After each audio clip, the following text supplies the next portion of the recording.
शहीद के परिवार में किसे मिलता है पैसा? कैप्टन अंशुमान सिंह के पिता ने इस नियम में की बदलाव की मांग। अंशुमान सिंह की शहादत के ठीक 5 महीने पहले ही उनकी शादी हुई थी, यानी उनकी पत्नी 5 महीने बाद ही विधवा हो गई। कैप्टन अंशुमान सिंह 19 जुलाई 2023 को सियाचिन में शहीद हो गए थे। 5 जुलाई को राष्ट्रपति भवन में आयोजित एक कार्यक्रम में उन्हें कीर्ति चक्र से सम्मानित किया गया। कीर्ति चक्र को उनकी पत्नी स्मृति और मां मंजू सिंह ने ग्रहण किया। इसके बाद परिवार में विवाद शुरू हो गया है।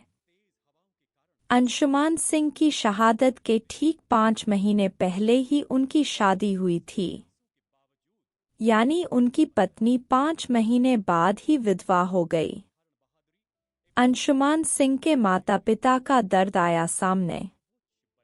अब अंशुमान सिंह के माता पिता का दर्द सामने आया है।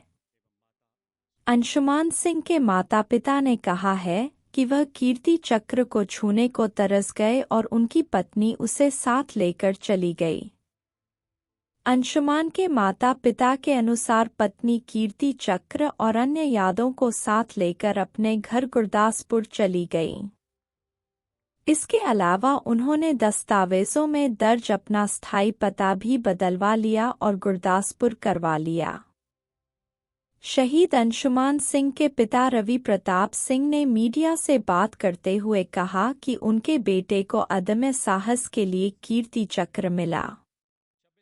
इसको हासिल करने के लिए अंशुमान की मां भी साथ गई थी। राष्ट्रपति ने मेरे बेटे की शहादत पर कीर्ति चक्र तो दिया, लेकिन मैं उसे एक बार भी छू नहीं पाया। अब इस पूरे मामले में next of kin Norwegian krone नियम चर्चा में है। इसी में कैप्टन अंशुमान सिंह के पिता ने बदलाव की मांग की है। नॉर्वेजियन क्रोन का अर्थ जवान के जीवन साथी, करीबी परिजन, परिवार के सदस्य या कानूनी अभिभावक होते हैं। जब भी कोई शख्स सेना में भर्ती होता है तो उसके माता पिता या अभिभावकों को नॉर्वेजियन क्रोन के रूप में नॉमिनेट किया जाता है। वहीं जब व्यक्ति की शादी होती है तब जवान इसमें बदलाव कर सकता है।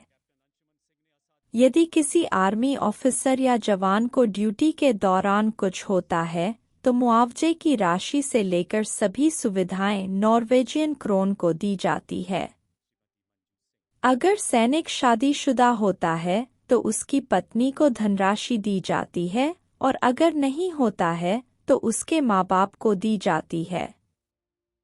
अब अंशुमान सिंह के पिता इन्हीं नियमों में बदलाव चाहते हैं ताकि शहीद की विधवा के अलावा माँ बाप को भी कुछ हिस्सा मिले।